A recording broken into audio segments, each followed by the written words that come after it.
Imagine. That's the power that you have, imagination. The power of your mind to visualize and to bring into manifestation that which is in your mind, which is in your heart. The problem that humanity has is that we tend to imagine the worst. And we tend to imagine the fearful things. And we tend to imagine all of the things that we don't want. And we don't spend a lot of time imagining that which is in our highest and best interest, for our highest and best good. We don't spend enough time getting in touch with the power that we truly have. So our goal is to discover that innate spiritual nature through a transformation or resurrection of that light within us. The light of understanding our power, understanding who and what we are and what we can manifest through the power of our hearts and minds joined together. There's a light within us, but we're not going to experience it through crucifixion, only through communion, joining together as one, not blaming someone else for how you're feeling, what you're thinking, and all the things you fear. We're so obsessed with that these days. Ever since they invented the internet, the first thing we did was get on it and start complaining about other people. Oh my goodness. And manifesting that which we don't want.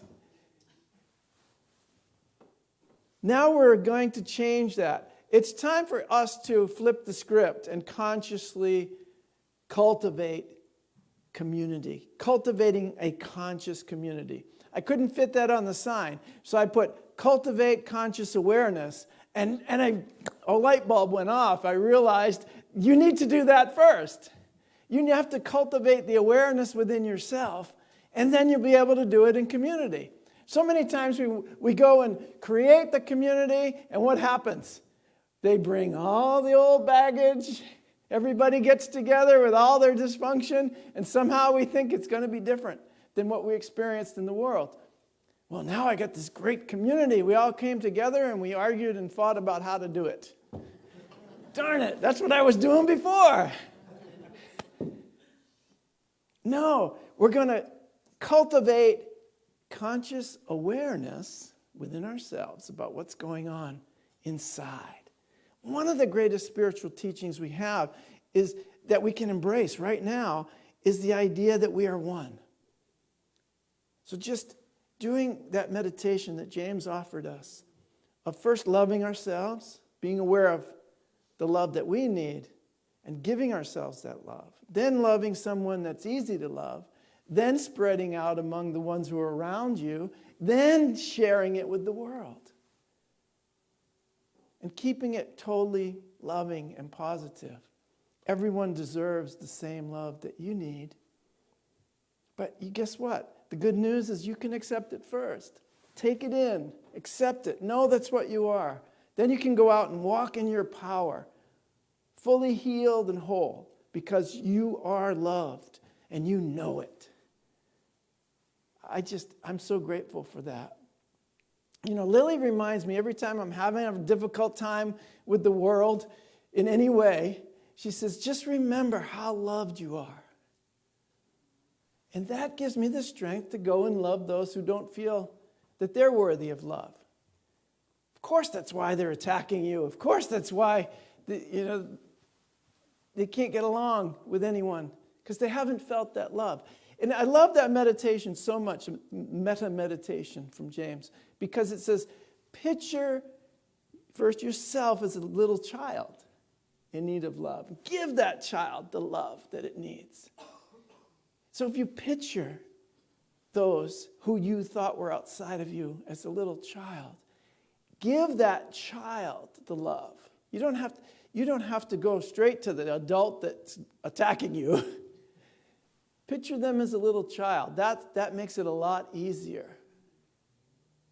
We're all still those little children. Our bodies just got bigger. But the little child is still in there needing the love. And when we give that child the love, wow, bam, something happens to the adult. something amazing happens. And unless you become as a little child, you won't experience the realm of heaven. The realm of heaven is here and now. It's all around us. But we don't experience it because we're too busy being adults.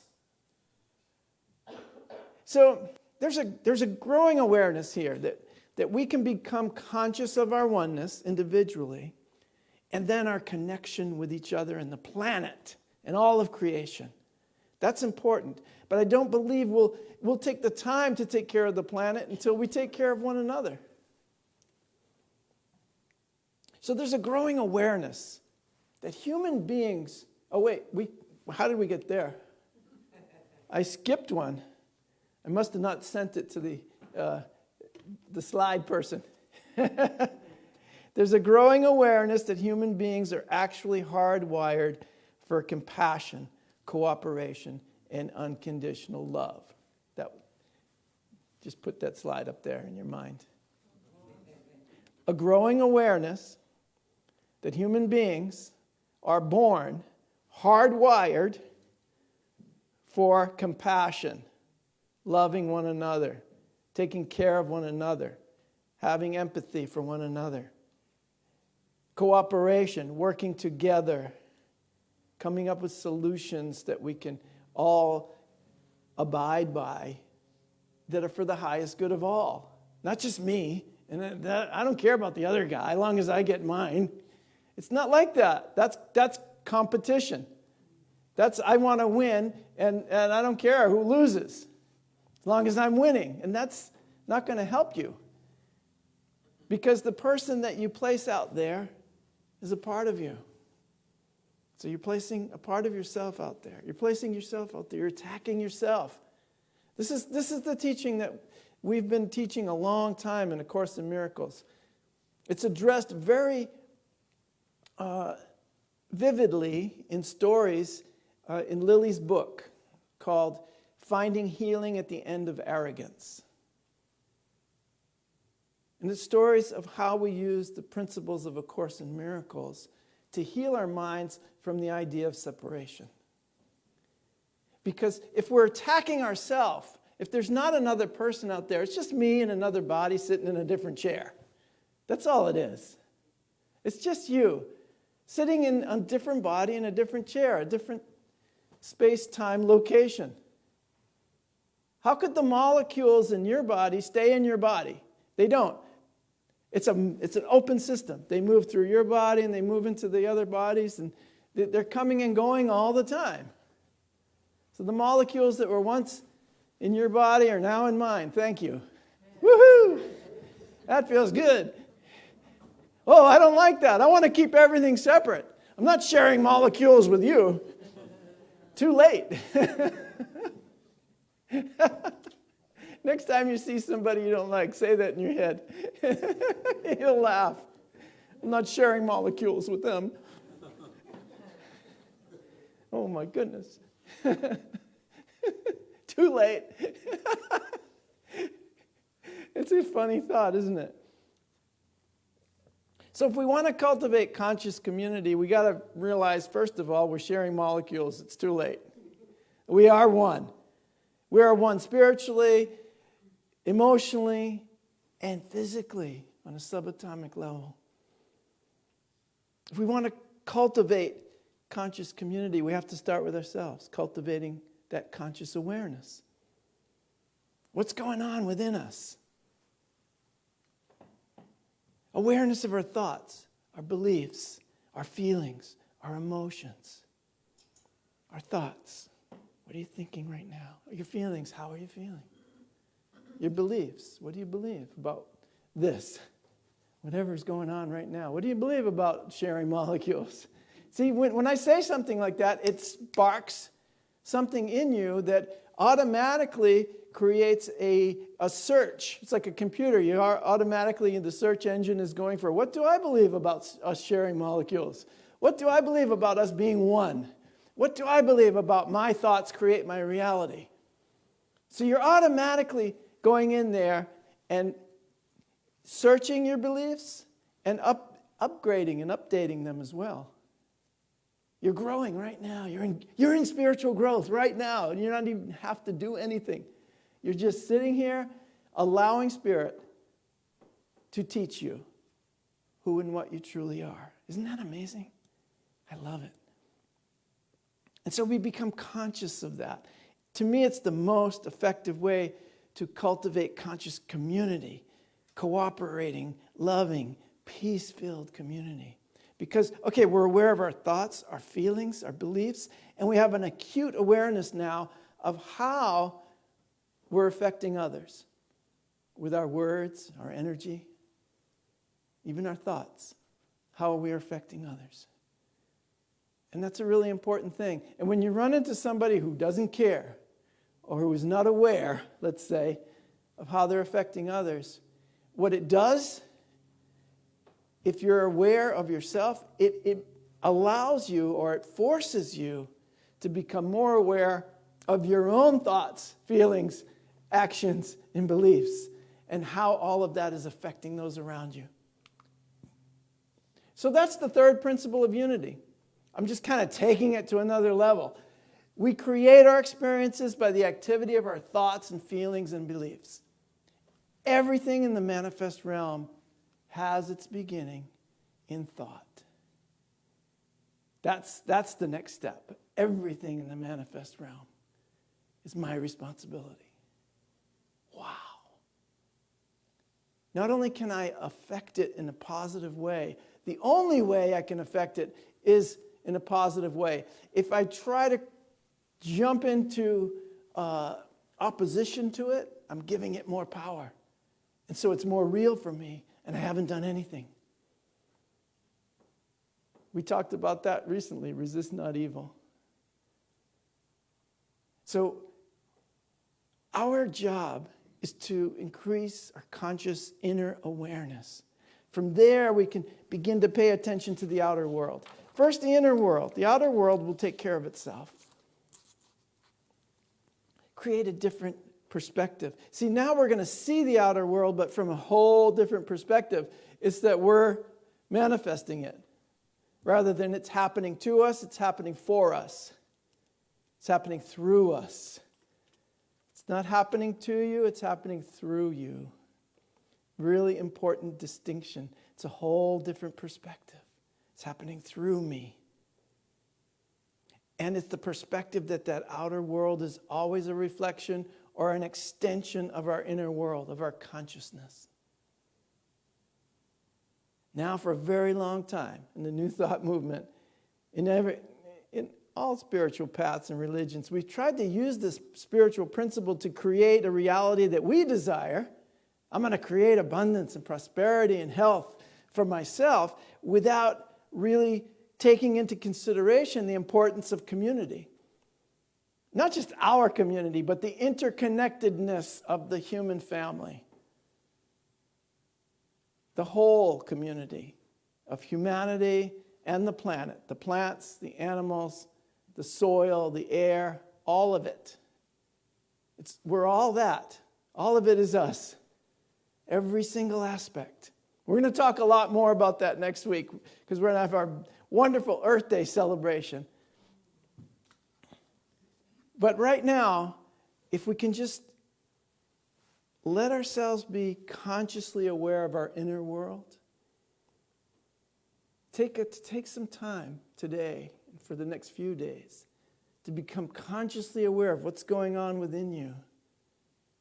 And then begin to see how that feeling is reflected in the world around you. How you can extend that, even in the most difficult situations. And many of us are going through difficult situations. It's just a time of growth. It's a time of cultivation. See, manifesting and creating health and wealth and prosperity and abundance for the individual is wonderful, but you won't be truly satisfied until your prosperity and abundance includes everyone. I think it's wonderful. You should do it for yourself, and you have to do it for yourself. But if it includes everyone, it's going to happen a lot faster, and you'll be far more satisfied. You're always going to come back around to that point anyway. So imagine, we sang that song just a moment ago, all the people sharing all the world. Imagine how you will feel if you actually cultivated this experience of oneness, of cooperation, of compassion in the entire human family. Imagine. John Lennon wasn't the only one who imagined it. There was a wonderful guy named Mr. Rogers. When I was a kid, I went to Mr. Rogers' neighborhood via the TV. And he's a wonderful guy. Presbyterian minister turned early childhood educator and TV personality. What a wonderful guy, Fred Rogers. I don't know if I have it on here. Oh, here's part of it. So there's three things he says to imagine. The first one is imagine if we all walked into the world with the belief that each person was inherently worthy. The second one is the goal. Imagine if our goal was to help each other and recognize that we are worthy of being loved. So if you're talking about children, if you're teaching children that they're worthy, they're going to walk into the world knowing that they're worthy. They're going to be empowered. Then they will be helping people. They will join in this goal of helping others recognize that they too are worthy. And then the important piece in this, and we're all learning this, is to listen. Imagine if we sought to listen more than we spoke. So pay attention to that as well this week. Pay attention to how much time you're listening and how much time you're speaking. That's all. Just pay attention. I'm not telling you anything's right or wrong or to change it in any way. Just pay attention to it and see how you feel. And if you want to increase your listening, see how you feel by doing that. Increase your listening to twice as much as how much you speak. See how that feels. Just pay attention. This is a great thing because all I have to do is pay attention and see how it really feels within me, in my heart, in my soul. What feels really right? Doing the right thing every single moment. It'll make you feel so good. So now, the operative word in today's message is to cultivate. We're cultivating this inner awareness. We're starting to cultivate it. To cultivate means to prepare the soil for growth, to nurture your seeds and your crops, to tend to them until the time of harvest. But it's by far, as a gardener, I know, it is by far the longest process in growing something. It's the longest part of the process. Right, Monica? The cultivation. She's into soil science. You're not going to grow anything if you don't have good soil and you don't cultivate it. But if you do, wow, your crops. And if you cultivate it through prayer and miracles, like they do in Findhorn, you're going to see something magnificent that you never imagined in your whole life. Because you're putting your spirit in connection with the soil, the air, the water, the plants. Spirit is everywhere and part of everything now. And you realize how powerful your mind and your heart is when it's connected to a single purpose. And so spiritually, it's the same thing. We're cultivating our inner awareness, and then we're cultivating our community consciously, cultivating our spiritual community. And we're so grateful for each and every single individual that joins in the process.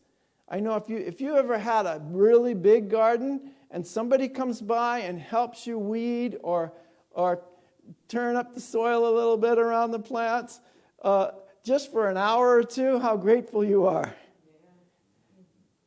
I can plant the seeds and I'll even take care of the harvest, but if you come by and help me cultivate, I will really be grateful. Because that's the time you spend in the field. That's the time. That's the stuff no one wants to do. You know what they do now? They just spray chemicals on it.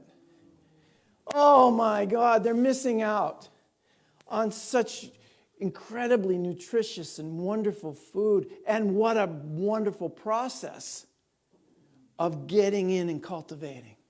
What a wonderful process of joining with the earth. Cultivation can also be seen, as that same moment in spirituality that we all want to avoid.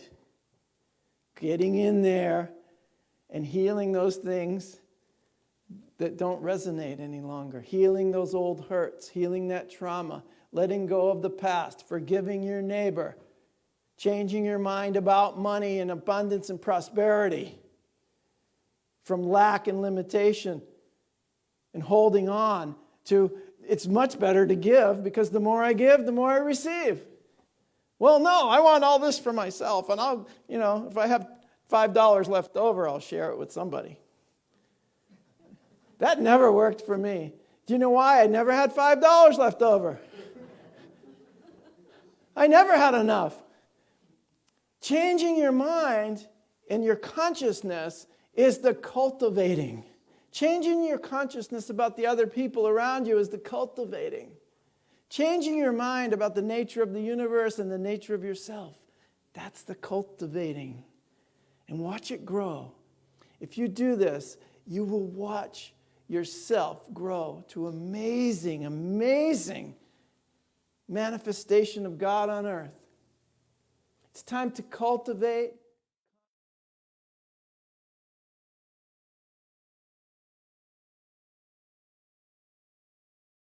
Picture for that slide. That's perfect. Because that's the moment where we are right now. Where, as a community, we're just breaking through the soil. We've been planted in good soil, and we're breaking through, and we're feeling the sunlight. We've had all the monsoon rains that we need. So we've been watered well. But now it's the time to care for this wonderful little plant that's going to grow into a magnificent tree. It's going to grow into something beautiful that will feed hundreds and perhaps thousands for years to come. But we have to cultivate it. We have to care for one another. We have to remember to call each other on the phone and say, how are you doing? What's going on? You want to get together? Are you going to come to the Earth Care event this week? Are you going to come to the concert this week at Unity? Are you going to come to the prayer group? Are you going to come on Sunday? Come on, let's go. Let's go. And then afterwards, we'll go for a walk. Oh, it's like, let's cultivate our community in a conscious way. Let's see each other in our meditations and in our prayers, thriving in health and in abundance and prosperity. Let's see each other in the light. Whenever you're perceiving darkness, it's because you were sent there to be the light. Remember that. You are the light. You're the light of the world. And I'm so grateful that we are here together and we're cultivating this consciousness together. It's time for each of us to put in the work. This is the time to put in the work. And you'll be so glad that you did. Just ask yourself, what is mine to do? Cultivate the soil of your consciousness for spiritual growth. Yes, we need to plant the seeds, and we need to give those seeds water and sunlight, but we often forget the most important part. And this is why we, in our consciousness, tend to go back into lack and limitation. We tend to go back into separation. It's because we're not tending and cultivating that which we've already planted. It's going to take all of us, and it's going to take us to the greatest awareness of our spiritual nature that we have ever thought possible. And just watch the world change. You'll find you will attract the same energy and the same vibrations of love wherever you go. And it's time to do that. It's time to pay attention, to be conscious, and to create community consciously.